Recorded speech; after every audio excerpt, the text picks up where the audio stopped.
So there's a couple of things I'm going to have my eye on. The one thing I'm noticing right now is we haven't got a funky play in the last game match. Well, okay, look. You say that like the interesting circles were happening.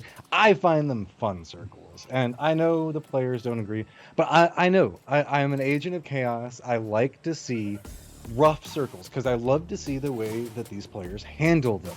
I think that's one of the great things that you can take away and apply into your own game. Like, okay, whenever the circle's set up like this, that last game, a prime example showing locations on how Zenith manages to traverse up into a great position. I mean, we even learned something in a round before this on how you can make your way up on a specific path on the military base island. So these are the takeaways that I love to see. So, but let's be real, we're kind of due for a central circle. I'm kind of feeling one could be coming around here in a second. We are. I mean, all those things, that's what I talk about when we see kind of the vanilla play of rotate fight. And, you know, seeing these teams in weird spots and, you know, Illusion, like we said, the team that traversed the cliff over on the south side of Sosnovka actually making it to second place. Those are kind of interesting storylines to follow through the game as opposed to, you know, team rotates circle one and they end up where the game's going to finish. But we are definitely due a central circle. Look at that.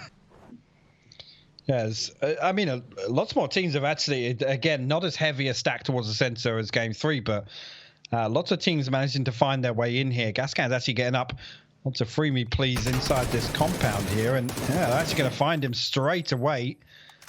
It's just such a good double peek right there. It is, yeah, really, really clean. From the guys on Veritas, first line's going to make it through. Zealot is going to go ahead and get spot out from J-Sank and is going to go down. You can see a very quick exchange back and forth back as the approach goes through. And it looks like T8 says, okay, that's not the good angle. Let's cut back over towards the east. And guess what? That's where Sonic's going to be posted at.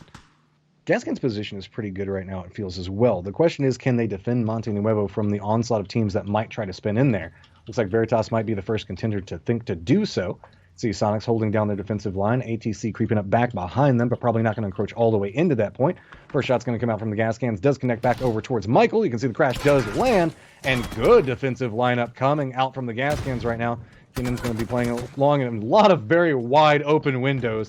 That's why he's going to just kind of lean his back against this. Dietrich does get spotted out as well. A quick exchange coming back all over. This is a very dominant defense coming up from Gascans, and that was very quickly over as they all run over to loot up those tasty, tasty bodies. There is a lot of wide open kind of plains that are going to be back over towards the northern area right now. Shoot to kill trying to make a pass back over towards it. You can see the T8's kind of got the defensive line set up. Gascan's going to be going and cut it down towards the south along with Rumblers. Don't forget Sonics is in a good position as well. Playing in a good point to really harass people that are playing along that very flat positioning. Purdy Curdy's going to go for a peek back over, but Weem's going to go ahead and connect back over towards it as well. Get the drop onto him. A couple of shots going back and forth between the two of them. Luke 12 does have himself a nice positioning back behind this, but it's uncivil. Playing from that high ground that's getting a lot of work put out. As I say that, though, it's going to be Rumbler's Waldo from really far away. Gets a good sight line back over towards him. Does connect. And now Alo finding himself in a little bit of trouble with Luke 12 back behind him. Not getting the path that they wanted to take to make it inside the circle. As we see Wooly pulling up onto the backside of the hill. Maybe looking for something onto the back of Zenith, who, here we go, is where Luke... Get to the check! No! Well, you can see there where they tried to drive through. It was literally through three teams. And look at how open it is. You can't drive through this. It's just a death trap. Well, like we said, just not many options there. But at any given point, they do have a lot of control in what's happening around this. One Eye Open, who was harassing earlier, going to go ahead and reposition just a little bit. Now has to contend with Fable, allowing this to be a little bit more of an open play. And yeah, Dodge going to go ahead and move from that low ground point, make an advancement up to the side of this, right as soon as you can see Hardships were trying to reposition off of it. A couple shots going to go through, but it's going to be Fable that provides a little bit of defense. Lobes is just clustered down inside of this house with nowhere to go. He knows he's surrounded from this point forward. He's not got a lot of options for himself. Peeks back around, has to be careful. Fable goes ahead and connects on the side of it, but Finn is going to go ahead and eat that one up. Really good push from Dodge, though. Great use of utility there. You saw the smoke off both of the upstairs windows and then wrap round to the side of the building that had no windows. They couldn't stop that push. And obviously, I mean, J-Sang sending it in the vehicle, leaving Lopes to kind of play spoiler on that situation. It was good to kind of keep one up. But really, really well thought out push from Dodge there to get up onto the backside of that two-story. So good stuff from them. Again, similar situation to the previous circle. Majority of this is just open terrain. There's a couple of dips, a couple of ridges, but not really any spaces in the center of the circle for a 4-man to play, Matt. So yeah, it's going to be really difficult. We're going to have a lot of fighting down to the south side. Oath now need to come out of that valley compound. Both Zenith and Duel up on the high ground overlooking that. But again, where do you move to here? You're going to have to take a fight on the edge, and most of the fights on the edge aren't going to result in a position that's in the circle. Yeah, there's just too many teams that were playing edge on the last one, and this one just shifts in the cruelest of ways to make it to where all those teams along the south, all the way stretching towards the west, are going to have to now, sure, they don't have to move far, but the distance is not the big factor. It's the lack of cover and the amount of teams that are going to have sight lines to work with and really just harass them. It's going to be a lot of third and fourth parties just popping off all over the place. You can see Duel trying to get a little bit more aggressive back over towards Zenith, who does have an inside track. Oath moving around the other side of them towards the west. Relo's kind of looking back and forth between what's happening right now. A couple of good shots are going to connect from Fable to go ahead up towards the north. TAC 8 does go down, trying to encroach in that area that we saw Sonics and Gascans really defending beforehand. Zenith now finds themselves in a pincered point, and it looks like Fable wants to go ahead and fourth party back behind Oath. So while Oath does have themselves a little bit of a dip, Snakers does go down. Fable now has a different line sight that they can try to play up on. They can just creep up right back behind this and get the shots right into Oath's backside, and that's forcing them to really fight on two different points. Patcap's now the last one up, and not anywhere for him to really go. He's just kind of watching what's happening back down on this hillside. He's just hoping that maybe Fabled stretches back over towards Zenith's positioning, but it's still a continued fight up along the side of this, popping off between Duel. Finally, we can see a quick exchange as Fabled does spot out Patcaps, take him down, and it's still just the high ground fight that's going on. Way over towards the west, there is also still a fight that's going on between Dodge and Gascans, but we're going to try to stay on top of this one as Duel is still just trying to press their way forward, finally picking up a kill, and Zenith is just clustered into the hillside, just trying to throw down smoke, seeing if they can buy a little bit more time for themselves. Yeah, Booza's going to follow up on his flashbang there. Does get the first one. Unfortunately, can't turn on the second. Penta coming out the better one. He finds the second as well. Kickstart falls. Linksy getting knocked again. And Wooly going to bleed out. So Penta the last man standing, but what an absolute brawl here on the south side. I'm fully expecting this with the setup previously. Penta not out of the woods just yet, though. Here come Fable. They're able to recover from that fight from Oath now. Penta again, can he get anything done? No, he can't. Hella will pick that one up, and Duel will fall in ninth place. So down to our top 8 here. Circle just gravitating towards the Sonics. Again, so much open space in this circle here. You can see Gaxi sending it towards the shack to try and get a forward position for the Rumblers, but just not many options. Even after those fights on the edge now, this is exactly what I was talking about. It doesn't grant any of these teams a good spot in the circle. Gascans kind of eyeing back over towards Rumblers, who do have themselves a compound that they can play from, but don't want to play it too aggressively just quite yet. When I open, also kind of eyeing back over this direction. Last member that is up for the hardships, also kind of hearing what's happening. Looks like Guadalajara Gascans have found their approach vector that they're wanting to take. There's a couple of grenades that are going to slow them down just a touch, but yet again, it's going to be Honey Badger just trying to carve a path for his team, seeing the fact that he can be enough of a distraction, hit the shots, and really just try to step his way through. The problem with it is now it's actually the Sonics that are in now having some type of sightline to play around. Fortunately, though, Fable tries to make a send right through the center of the map, draw Sonic's attention away from this, allowing Gascans to continue their press up and forward. Fable do manage to make themselves a little bit of a foothold, but it's not in the best of positions. Grenade's going to go ahead and land. Greg shot on near on no life. If this bounce is good, that should be able to tear down Rip. And yes, the Gascans are going to continue to try to move forward. Already one Rumbler down. McCoy at half life, laying back down onto the point. Comets have been kind of hearing everything that's going on. They're finally about to start making a move, but Lord only knows where they're going to go at this point.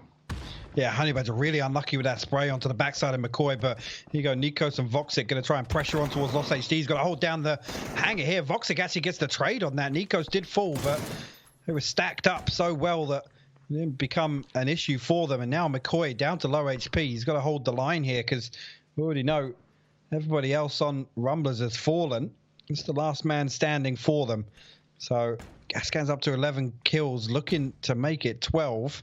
McCoy sending some utilities through, and actually he's going to try and capitalize off of that flash. Voxic has to tuck himself into the corner. McCoy doesn't find the second, though. Voxic finds it.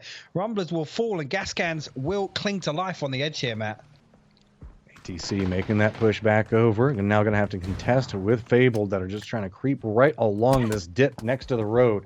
That's also kind of cornering out Sonic's movement at the time, just based off the fact that Gascans do have a little bit of a sight line. But Gascans can also look back down through this fairly efficiently, and you can see kind of harassing Marsalek in his positioning. Looks like Sonics might be opting to just continue to harass Comets back over there, as Comets are going to have to run back through this point. And it's not going to be pretty whenever they do. Shrimsy, Okay, what are you doing? Are you just bringing style, or are you just out of ammo? I feel like he had to switch over to a new gun, and he hits a headshot on the Nico. H-Win's got one as well. I love what is happening from the Sonics. This is what happens whenever you have that much of a point lead. Go ahead and start bringing in a little bit of style. So they're running dual Winnies here. Double the Winnies, double the fun, man. That's all I can say. Somehow H-Win has 5 kills. What? New meta. Let's bring in the Winnie. I want it. Let's make it a thing. And they are just wrecking Comets off to the side. Comets off to one point, but you can see ATC also in trouble from a different firing line there. Comets finally do go down off of good shots connected between the two of them, and now it's going to be ATC just trying to figure out, okay, we've got ourselves the dip, but where do we go? If they encroach forward, Gascans are going to have a sight line for them. If they creep up the hillside, Sonics are going to have a sight line on them. He moves into an aggressive spot, tries to get everybody's attention, and then tries to get something based off of that and open up new angles for his team. And it's working. ATC just cannot find out which angle that they want to deal with. Meanwhile, Sonics are just setting up more and more fortifications, seeing if they can maybe get a sight line back over towards the Gascans, but just can't quite seem to get it yet. Do note, the Gascans compound is not going to be in play, and they are about to have to move. And this is about to be bloody. See, the smoke's now starting to come out. Mime has to read what's going on. Marsalek actually does hit the shot back over towards him. It's a quick pickup coming up from Tig as well. Going to go ahead and use what remaining ammo they have to see if they can at least decimate the Gascans. Honey Badger is inside a zone, though, but ATC now starting to stretch out on the other side of the road to see if maybe they can contain the Sonics. Yeah, a little bit of utility actually going over towards Sonics as well. The Molotov just cutting off the entry into that smoke. Honey Badger was pressuring onto the backside of ATC as well, so expect him to play spoiler from that position. Yeah, I mean, they've run out of ammo. Mime's running a Tommy gun. Give us a melee. Just start punching, man. Just start punching. Throw all of your ammo on one person and see what you can get. You just got to get in range to start swinging, boys. H1 tries to get in swinging range. Doesn't quite work out, but it's going to be a quick follow-up coming up from Tig. Now inside the smokes, getting a stretched position. Looks back over towards ACC on the side. Quick exchanges going back and forth. Mime, the last one up, just crawling through his down teammates to provide some type of defensive line for him. You can see Honey Badger still back behind this, starting to make a little bit of a play of his own, looking towards ATC, seeing if maybe he can connect, and good shot. Going to go ahead and pick that one off. Agia, the last one up for his team. Mime now moving forward, moving into the last remaining smoke. Narrowly does make it down into there with just a smidgen of life. So we are now in a firm position to look at this crosswise, where it is a 1v1v1. Aguila starting to look back over towards Honey Badger's position. Going to go ahead and get the tag back over towards H-Win. Get a little bit more space, trying to flush those out. It looks like the two remaining members from the other team are just like, I want the Sonics points. I want to get the kills back over towards them. Aguila creeping forward. Honey Badger doing the same, but it's going to be Mime on his belly, slow creeping forward on this little bit of a hill. Just trying to make some type of play. If he can get in range, he's got the bullets, 50 rounds. Mime might be able to make something happen. Honey Badger, who's been such a big component for his team, now starting to hop around, seeing if maybe he can spot what's going on, but doesn't get sightline back over to Aguila just quite yet. Aguila sitting on a ton of ammo, now starting to look back over towards Honey Badger's angle, and everybody down on their belly, slowly creeping forward. Looks like Honey Badger has an idea on where Mime might be at. Aguila keeps looking back over towards Gascan's last player of Honey Badger, and it is just a slow and steady approach. As the blue is closing back behind Aguila, he's going to have to be the first one to move out of this point, maybe moving into Mime's firing line, but no, he gets spots out, getting this down to a 1v1. Honey Badger spots it out, goes for the shots back over towards him, connects with a lot, but not quite enough, finally does manage to get it, and that's going to be Gascans with a hefty 18 kills.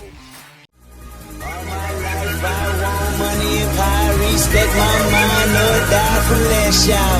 I pray my dick get big as the apple time, so I can fuck the world for 72 hours. Goddamn, I feel amazing. Damn, I'm in the matrix. My mind is living on cloud nine, and this line is never on vacation. Started